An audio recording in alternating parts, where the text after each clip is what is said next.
All of you have extraordinary capabilities. All of you. You have to decide if you are willing to do the things to put you in that category. Rich people don't sleep 8 hours a day.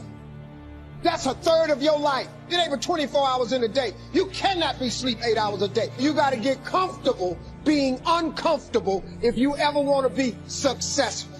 What you should do if you want to start waking up early is start waking up early. You figure out what that time is for you, and then you start waking up at that time. Now, if you wake up and it's earlier than you normally wake up, by the end of the day, guess what? You'll be a little bit more tired, and then you can go to bed a little bit earlier. Impose discipline on your life. That's the way it works. Get out of bed, go get some. You got 24 hours in a day.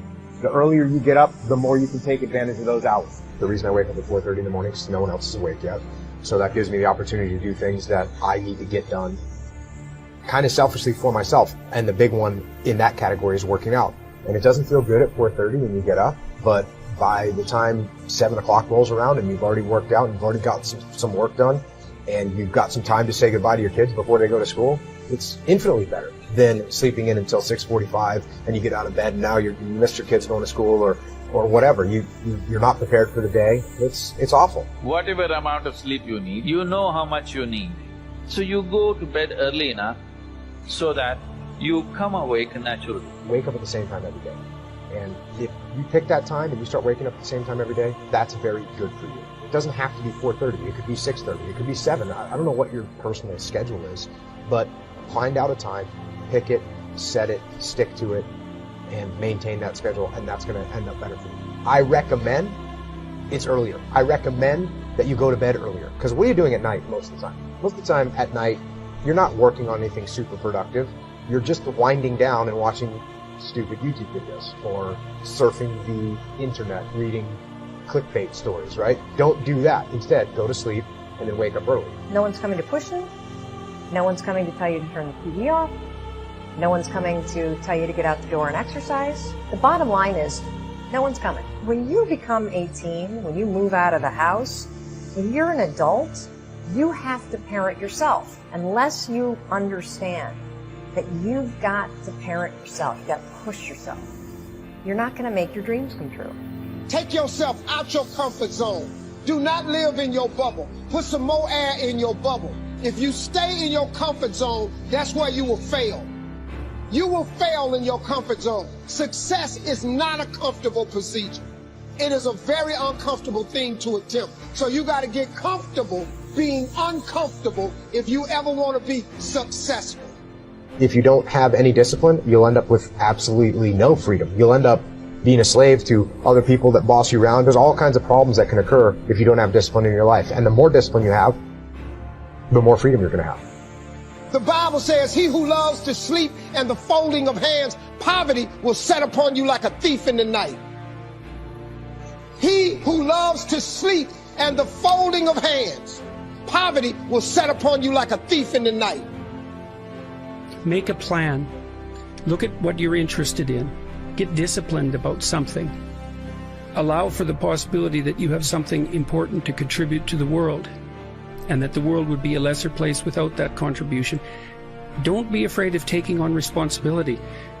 It's where you find what sustains you in your life. You can take on too much responsibility. You have to be cautious in that regard, but that's a less common problem than not taking on enough. Now, when it does come to planning, I think the most important part of a plan, the thing that makes a plan the most effective, is its flexibility.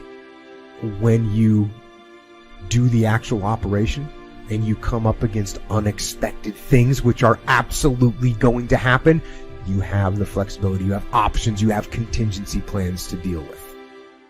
You got to have a plan. Everybody's got a dream. Everybody's got a goal. What's the plan? And your plan has got to have something I call the C5 complex. Your plan has got to be clear, concise, compelling, consistent, and committed. You've got to have a plan. And when you're trying to do something that you're truly passionate about, there is no plan B. A lot of the things that people regard as traps are actually the means to their life. You know, often young people are afraid of commitment, for example, in the context of a romantic relationship. And because they feel that that's going to interfere with their pursuit of something more valuable. But that's just not the case. You're not going to find something more valuable in your life than a committed relationship with someone that you love, that sustains itself across time, and that in all likelihood produces children. That's life. So don't be afraid of that, or be afraid of it, but don't let that stop you from pursuing it. When you see transition really start to happen, when you really want to transition to something, master it. There's no limits. You know, don't let the world ever put limits on you. You can do anything you want to do, but make sure if you have a vision, make sure the vision is written. You know, make sure you have something to actually chase and not just hoping and wishing and all these different things. So put your plan together and then work the plan. Don't work somebody else's plan, right? That's one thing about the league. I love the league, but the league is somebody else's brand, right? You have to create your own brand yourself. Come up with a good plan. Don't come up with a perfect plan that takes you 2 weeks to come up with. That's not going to help. That said, a good plan, violently executed now, is better than a perfect plan executed next week. Pay attention. Watch how it's unfolding. Don't put the blinders on, and you've got your plan. Now we're going to go, and we're not going to look around anymore. We're just going to follow the plan. No. You have to be observant. You have to observe when you decide to act the whole time. You can't just come up with a plan and stay on that track, because when you come up with a fast plan, you're not going to have thought about every single detail. Your future is in your hands. You know what that means? You got to work on your mind. Fortify yourself. You know what that means? You got to upgrade, level up your skill set. You know what that means? That means you want to be in a community of collaborative, achievement-driven, supported relationships that's going in your direction. You're supposed to evolve, not be the same way. We've been trained to be who we were not to be. And as a result, most of us are living a misplaced life. A lot of people have made the decision to give up. A lot of people have made the decision to wait for a stimulus check. They don't require much stipulation. A lot of people have made the decision that I can't make it. A lot of people have made the decision that this is too painful, this is too much. No. A lot of people have thrown in the towel. It's a new day. And it's a new day, it's got to be a new you. You got to be willing to transform yourself. So, be flexible, but stick to the plan, but be ready to adjust, but stick to the plan. And that's totally contradictory, and I know that, and I apologize, but that is what leadership is. Leadership is balancing those dichotomies. I've told people to learn to use a schedule. And people often hate schedules because they act as their own tyrants, right? They say, well, you have to do this unpleasant thing, and then here's another unpleasant thing you have to do. And you do that for about 3 days, and you think, to hell with this, I'm not doing that, and you fall off the wagon. That isn't what you're supposed to do with a schedule. You're supposed to use it to design the days that you would like to have if you were taking care of yourself. And so you got to treat yourself like a good boss would treat a valued employee, and not like a tyrant would treat a slave, because the slave will rebel. And people say, well, I don't follow through on my plans. It's like, well, they're probably not very well formulated, and maybe you're doing it because of an external moral obligation, something not really your plans, right? And B, you're acting like a tyrant and a slave, and that's a bad relationship to have with yourself. You've accepted that where you are is where you're going to be. You've already lost. And there's no power in that. There's no power in that. That's like staying right here. You're not popping the clutch. You're not going forward. You made a choice to just stay here. And that's your responsibility. And I'm not saying it's going to be easy. I'm not saying there are challenges, problems, obstacles, issues, fears. But when you quit right here, you're right. This is where you're going to be. Growth is not an automatic process. If you're going to grow, you're going to have to do so intentionally. And highly successful people They continually have a thirst for knowledge. They continually ask questions. The secret of your success is determined by your daily agenda. The secret of my success is determined by what I do today. I believe that so much that a few years ago I wrote a book called Today Matters. Basically, in that book, I talk about the fact that we over-exaggerate yesterday, we overestimate tomorrow, and we underestimate today. If you do not have it written down, your chances of it happening is reduced drastically because it's a principle of success. Write the vision and make it plain so that he who reads it will run to it. And even though it tarry, wait for it, for surely it will come at an appointed time. See, my first vision board I wrote when I was 10. I didn't know it was a vision board. The lady asked me what I want to be when I grow up. I wrote I want to be on TV. I wrote it at 10. I kept that paper till I was 27. I read it. I flunked out of school. I'm on my third marriage. I lost everything twice. I've been living in a car for 3 years. But I kept reading my paper. Guess what? I'm TV star. I'm on TV. This is how this works. Now, I wrote it at 10. But surely it will come at an appointed time. I did not get on TV till I was 38. We got to be more determined and stronger and be willing to do whatever it takes to live our dreams and create a future for our children. You got to be stronger than the forces working against you. Can't take any breaks. No, absolutely not. This is a new way of being. This is different. And the secret is to maintain commitment through all the frustrations, through all the disappointments, through all the setbacks that we will experience, and working to bring about change. That's how change comes about. People, you're not a witness. You're a participant. You want to be actively engaged in life. Harv's man was right. We should be ashamed to die until we've made some major contribution to humankind with our voice, with our story, with our energy, with our efforts, with our intelligence, with our abilities, with our dreams. Write everything you want on a piece of paper. Everything. I don't care. Use your wildest imagination. If you can think it, you can achieve it. Write it on a piece of paper. Read it every morning and every night. Come back here 1 year from today and see how much of that stuff then came true. That's all successful people have. If it's not written, you reduce your chances greatly of it ever occurring.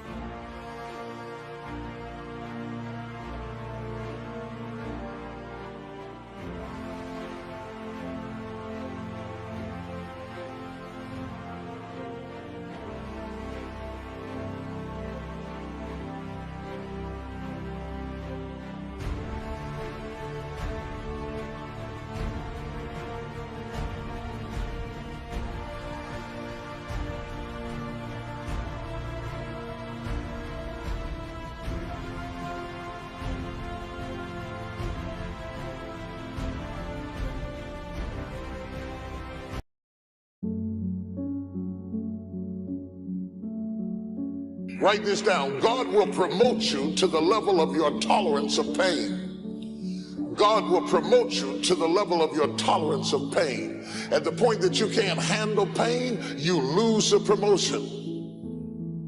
He promotes you to the level of your tolerance of pain. If you can't take it, you can't be promoted. You can't handle it, you're too sensitive, you can't have it. In the corporate world, the people who get the big bucks are paid to handle problems. You can't be an executive and you can't handle stress. You can't be a manager and your feelings are sensitive. You can't run a corporation and you can't handle problems. We don't put you in a corporate office to overview in the city with glass all around you, not to handle problems. We gave you that so that you could process the problem. The big bucks go to problem handlers, people who can solve it, people who can make it happen, people who can get it done. Offenses will come. That's a promise.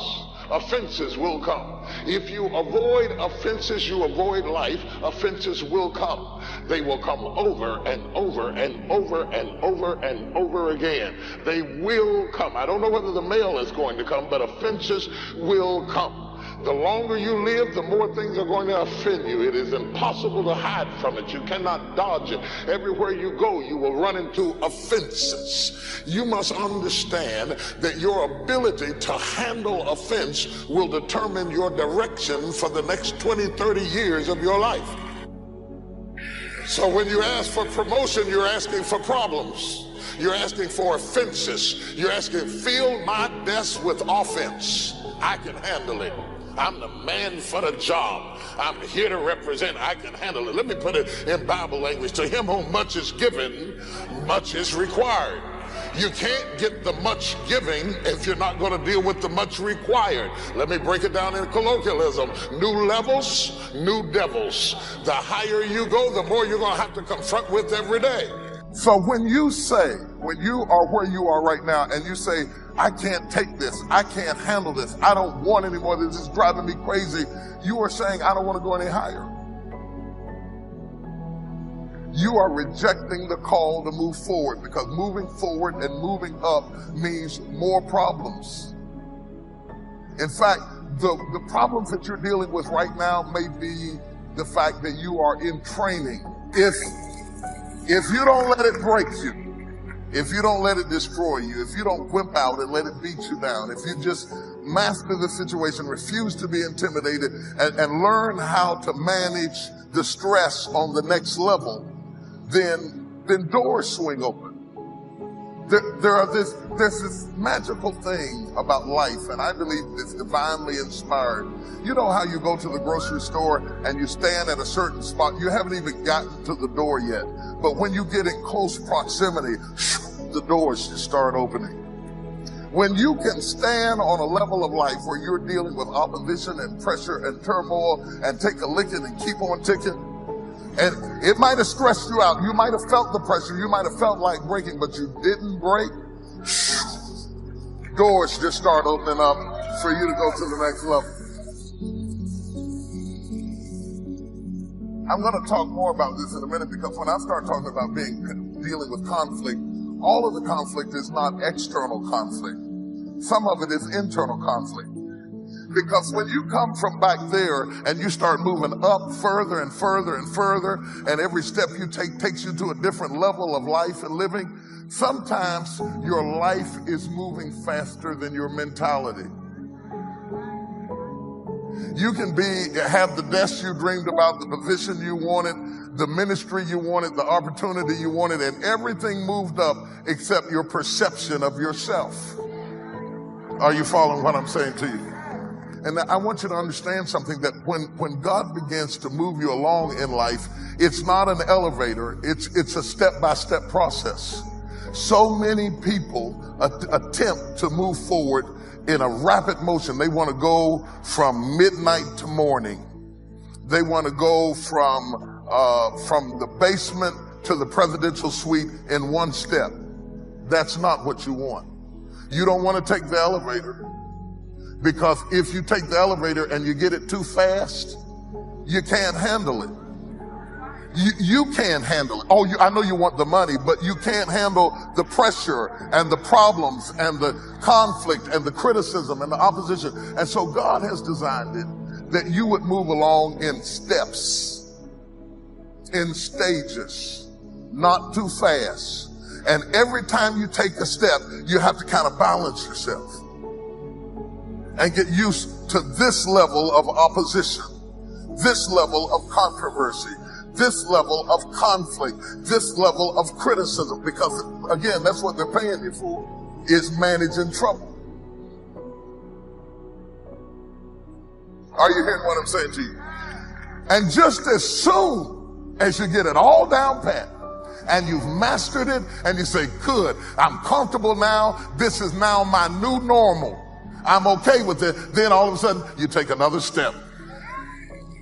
You're back in a situation where you're learning again and you're being hit in places you never expected to be hit before, and you're dealing with life on another level. And that happens whether you're in a corporation, whether you're in a church, or whether you're a family and you just had another child. Every time you have a child, new conflict, new problems, new things to deal with, more to manage, more to handle. You just got used to having one. You come back from the doctor. Now you're getting ready to have two. Everything's got to shift. Everything's got to move. Everything you learned about the first child doesn't work on the second child. Come on, somebody knows what I'm talking about. But God is so gracious because he leads you along in steps and stages. And periodically, he will stop the process, allow you to evaluate where you are, to better understand where you are, and put you in a position that you can deal with your heart and mind and emotions that may still be back there where you started. And people are jealous of you and envious of you and fighting you, and they don't understand that you still perceive yourself as if you were where you started. But the steps of the Lord are leading you higher and higher and further and further and further than you've ever been before. Touch somebody and say, take another step. There's another step waiting for you. There's another dimension of life, another dimension of leadership, another dimension of problems, another dimension of conflict, another dimension of faith and finances and family and all of that. And if you don't break, and if you don't bow, and if you don't quit, and if you can maintain your faith in the middle of conflict and opposition, if you can neutralize controversy and learn how to take a licking, keep on ticking, keep your mind together, keep your wits about you, then God has ordered steps for you. And I want to tell you something. Your eyes have not seen, your ears have not heard the things that God has in store for you. He has a blessing for you. He has a promise for you. And all you have to do is stop complaining about where you are. Because when you complain about where you are, you do like Israel. You wander around the wilderness because you're not eligible to make the promotion because you're grumbling about the level you're on right now. You are canceling out the opportunity to go to the next level if you stop murmuring and complaining and say, I thank you for this conflict. I thank you for this opportunity. I thank you for this controversy. I thank you for this training. I thank you for this opposition. I thank you for this enemy. Order my steps, Lord. Order my steps. Get me ready. I trust you. You wouldn't lead me into this position if you had not equipped me with everything I need for where I am right now. Are you ready for this? Touch three people and say, take another step. Take another step. Don't be afraid. Don't be intimidated. Don't bow. Don't break. Don't give in. I think the greatest gifts in life and is belief and exposure, right? Because a lot of times for me personally, the reason I say that is there was a lot of moments in my life to where it was people that saw things in me that I couldn't see in myself. And they believed in me in a way that I couldn't believe in myself yet. And I rented their level of belief until I got strong enough to possess my own, right? It's like when you're young and they see you. And it's like, even when you start out doing what you're doing, you could be talented, right? And somebody older than you or more experienced than you can see you and know like, oh man, if he did this, or if he does this, man, he could be great, right? And they can come to you and say, hey kid, man, you got something. Like you could be great, right? Like my teachers and my coaches, when they came to me and they was like, son, I'm telling you, you could go to college, man. Like you really, I know you're talking about it, but your circumstances are saying different. I think you can do it, right? And when they said it, I'm like, oh, I can do it. Like I can make it happen because they're believing in me making it happen. I think I can do it. So I think belief, and the reason I say exposure is because like, I think when you show people things, that's powerful. I think exposure sparks inspiration, right? Exposure sparks motivation. Like when I was coming up in that 2-bedroom house with all those people, and I went to the other side of town with my coach, and he was like, no, you don't have to live like that. You can live a normal life, right? It changed my whole mindset. And my mindset can never go back to the way that it once was. because I have been exposed to something different, to something new. So I think belief and exposure are two of the most powerful things that can happen to a person. The reason that I think belief is important is because, like, when you're young or when you do something and you're a novice, right, and you start out doing it and you might think you can do something with it, or you might not. You might do it and it's being driven by your passion. And then somebody comes along that's a little bit older or even more experienced, and they can see it in a way that you can't see it, right? And so I think it's important with belief, because if a person believes in you in a way that you don't believe in yourself, you can rent that person's belief until you get strong enough to possess your own, right? And you use that person's belief to fuel you every single day, right? Because you can have a level of belief with what you're doing, but you can go back to a certain set of circumstances that tell you, nah, it's not gonna happen. And so you rent that person's belief until you get strong enough to possess your own. Are you letting people talk you out of what God put in your heart? You can't get well. You saw the report. You'll never get out of debt. You've reached your limits. You can't start that business. You won't accomplish your dreams. You have too much opposition. Do like him. Let that go in one ear and out the other. Ignore what they're saying. They don't determine your destiny. God does. But if Barnabas would have been passive and indifferent, thought, hey, I'm blind, it's just a bad break, he wouldn't have received his sight. He had this passion, this fire on the inside that said, this is your day. This is your time. He rose up and took that step of faith. If you're going to see what you're believing for, you have to be willing to do what other people won't do. Other people may not believe when it looks impossible. Other people may settle where they are. They may get discouraged, tell you, don't bother praying, don't bother believing, no use getting your hopes up, you're wasting your time. You have to do like Barnabas and say, God, this looks impossible, but I know you can do the impossible. The odds are against me, but God, I know you are for me. Well, I put in 3 applications. All 3 companies turned me down. I don't think I'll ever find a job. I say this respectfully, you don't want it bad enough. Well, I dated 2 girls. Both of them told me I wasn't their type. I don't think I'll ever get married. You don't want it bad enough. There are several million other girls out there. Well, I want to get well, but the medical report says I'm not going to make it. When the odds are against you, you have to want it on a new level. How bad do you want to get out of debt? Bad enough to not buy things you can't afford? Bad enough to not try to keep up with your friends? Bad enough to honor God by tithing your income? How bad do you want that promotion? Bad enough to get to work early? Bad enough to do more than what's required? Bad enough to take that online course to sharpen your skills? I don't want to take another course. I don't want more work. I just want the promotion. You don't want it bad enough. You have to stand out in the crowd. You're wasting a bunch of percentage here. We have 80 more percent that we're not tapping into, because in this other 80% is suffering, pain, failure, self-doubt, darkness, and then a whole bunch of light. But to get to this light, you gotta go through all of this shit. So a lot of us know that. We know, yeah, I can get over here, but over here, man, this is much better, because I gotta go through this journey that is not fun. This from 20 to 100%, this shit in between is not fun. So we decided to live over here. So everybody goes, how do you do that? You know exactly how to do that. You know exactly. It's not a magic trick. There's nothing I talk about in that book that's a magic trick. It's all back down to a very primitive mindset of we just have to do. It's like breathing. Breathing becomes normal. Like we don't even know that we're doing it. That's how you have to live your life.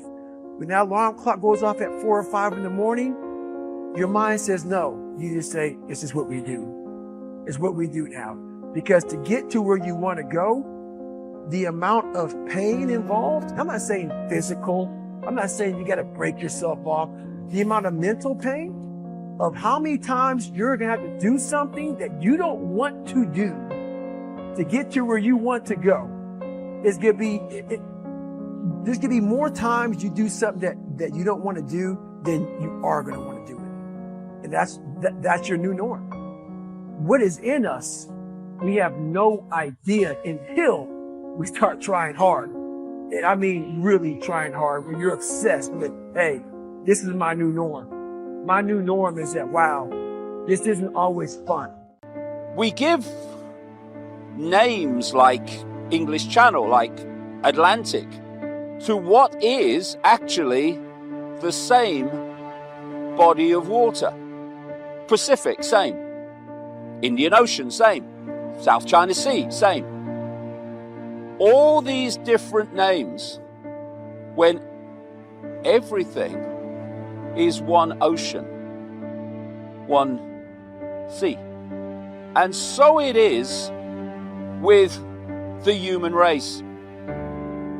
We give ourselves and we are given all these names and labels to define us, when actually all of us, none excluded, are different points of attention in the same flow of infinite awareness.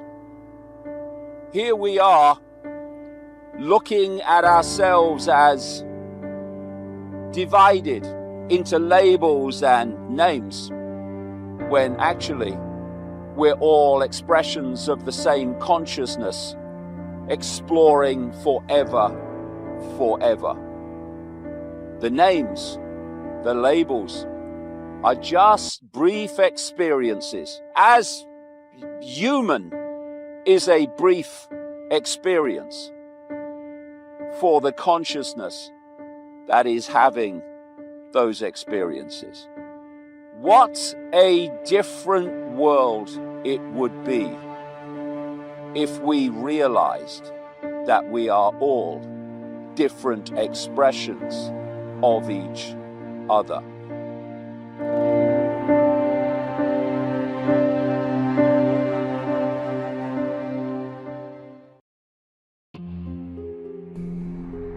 Just ask that you can get wiser and stronger and better, and be able to take care of your own responsibilities. Get better. Learn how to handle the seasons better. Let's go through them. Some stuff I did on satellite many years ago. Let me just review those notes for you on this getting better part. Learn how to handle the seasons of life. Number one, learn how to handle the winters. We're all going to go through some winters. Herbalife's been through a few. Just the winters of the calendar in the last 12 years, how many winters? About 12. But it's not just the winters of the calendar, it's not just the winters of the seasons. There's all kinds of winters. The winter when you can't figure it out, the winter when it all goes wrong, the winter when you have all kinds of hecklers on a telephone call, right? The winter when you get that first half dozen refunds. The winters of your life. Social winters. Political winters that we're going through around the world. Okay. Economic winters that a lot of people are experiencing these days. Personal winters when your heart is smashed in 1,000 pieces and the nights are unusually long. It is simply called winter time. But here's what you've got to do in your own personal development, your own personal growth, and that is just get better at handling the winters. You can't change the winter. You can't change the seasons. But you can change yourself. You say, well, what can I do about the upcoming winters of my life? The challenges that I know I'm going to face. Here's what you can do. You can get wiser and stronger and better. Just make a list of that trio of words. Wiser, stronger, better. Go home smarter than you came. Go home with more ideas than you came with.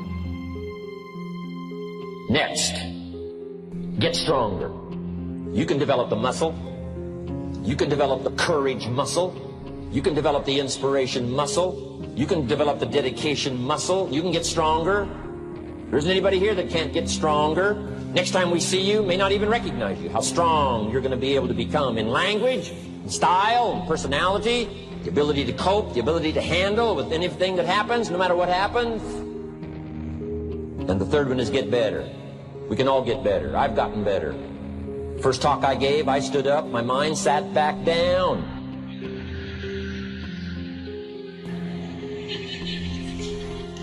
I love to wait for the translation to finish, see if I can get some more reaction here.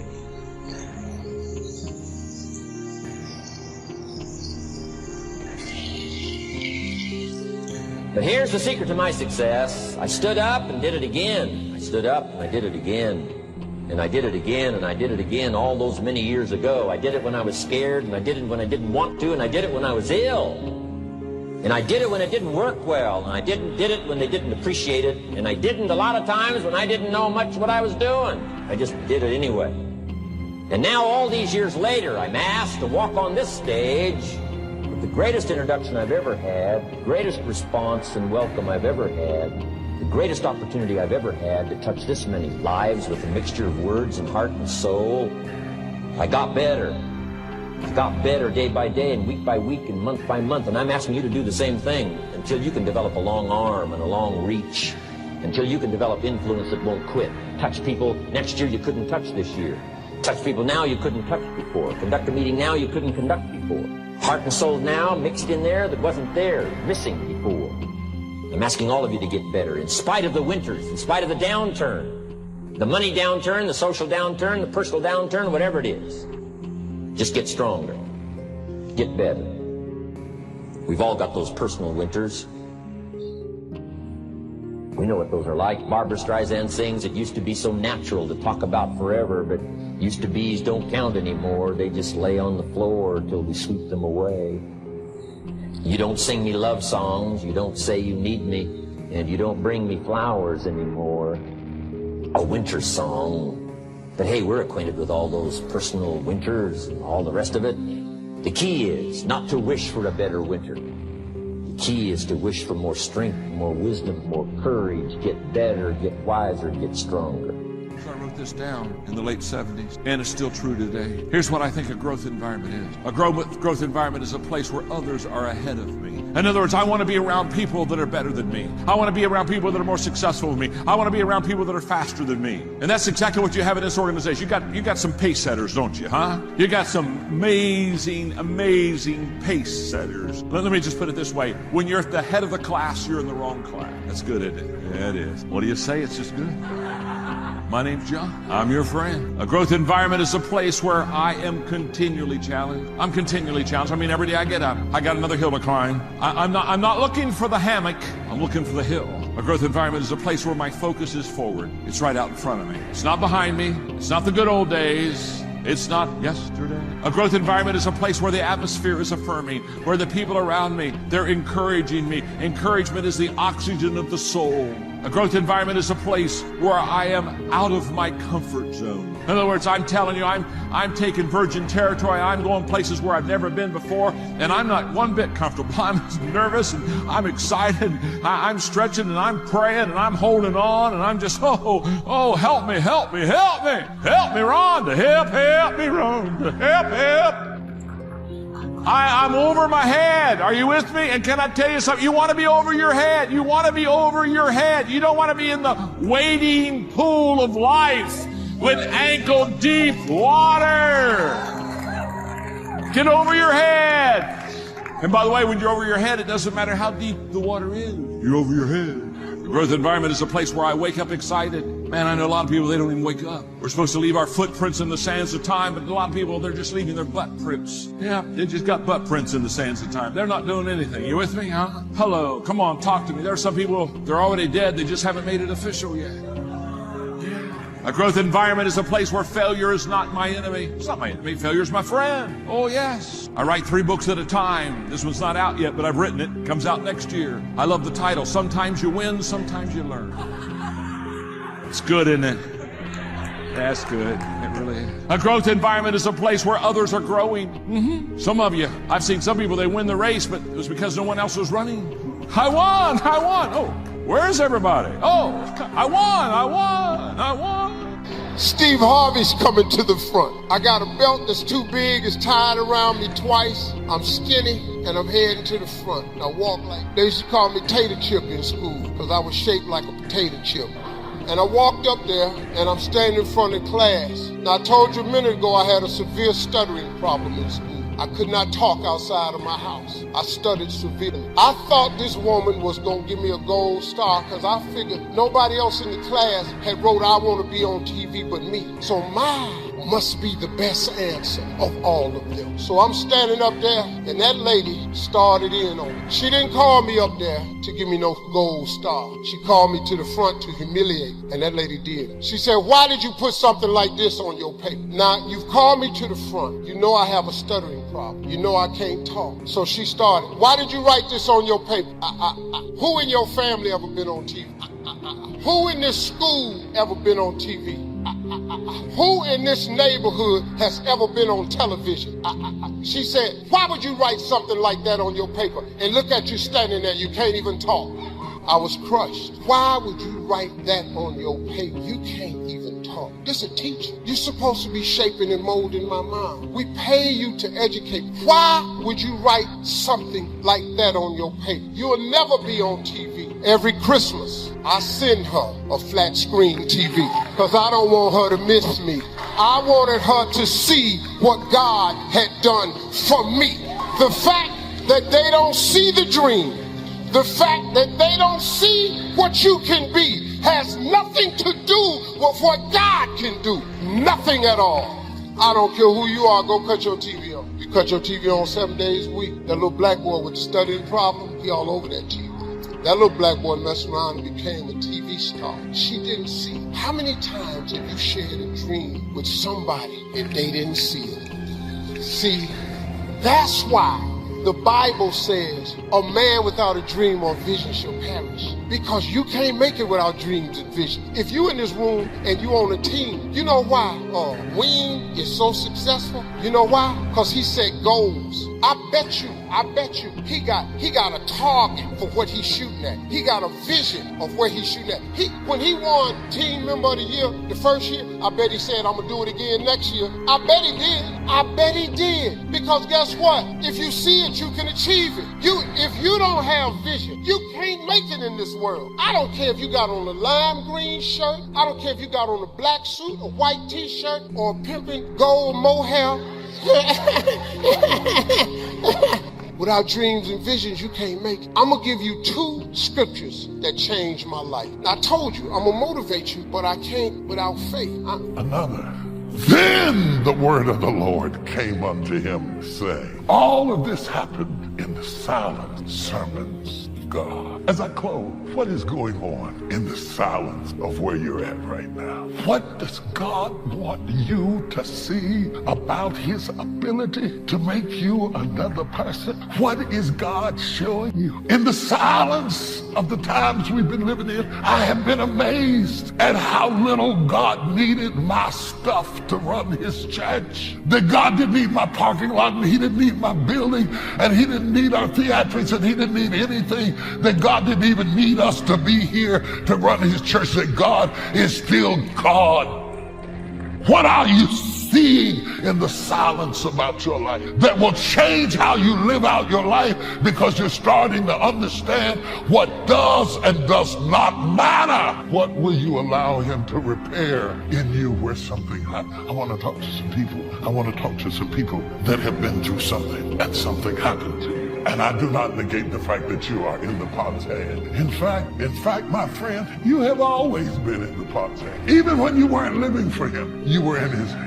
He protected you when you were drunk. He protected you when you were high. He protected you when you were wild. He protected you when you were in the street. You always been. But something happened, didn't it? Something happened. And you've been damaged in the process. And all of that makeup and all of that hair and all of that stuff you got on cannot hide the fact that you have been damaged in the process. And all of them red bottoms and all of that stuff you got on cannot change the fact that something happened in the process. And you work out at the gym till you ripped, but something happened, didn't it? The Lord said, I'm not going to throw you away. I'm not going to throw you away. I'm not going to cast you down.